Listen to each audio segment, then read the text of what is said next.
Good morning, brothers and sisters. This is Danny from CatchForChrist.net, and today we're going to be memorizing James 1:12. As always, we'll be using the Scripture Typer Bible Memory System app.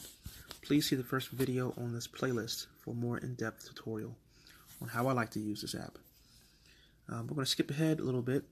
We're going to go to My Verses, since the app or the verse has already been added to my library, and just search for it here, James 1:12.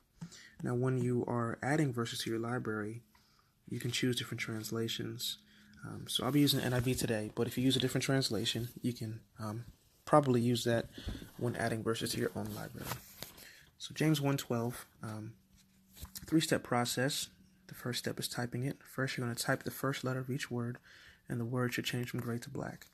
So blessed is the one who perseveres under trial, because having stood the test, that person will receive the crown of life that the Lord has promised to those who love him. James 1:12.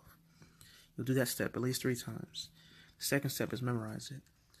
You're going to be typing the first letter of each word again, and you're essentially filling in the blanks. Blessed is the one who perseveres under trial, because having stood the test, that person will receive the crown of life that the Lord has promised to those who love him. James 1:12. And the last step, as you can imagine, after you do the first 2 steps at least 3 times each, you're going to be typing only the first letter of each word and typing the entire verse completely from memory. So, blessed is the one who perseveres under trial, because having stood the test, that person will receive the crown of life that the Lord has promised to those who love him. James 1:12.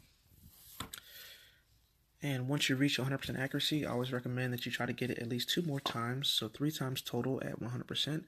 I think that's really helpful. It's going to help you recall and retain the verse a little easier in the future. As you can tell, I like to recite verses as I'm typing it. I think it's really important and can help you, if you're anything like me, start to hear your own voice in your own head, which can be really helpful. And finally, it's always important to read verses in their original context. So for more context on James, please see the link in the description below. Thank you for watching this memorization tutorial on James 1:12. Have a great day, and God bless.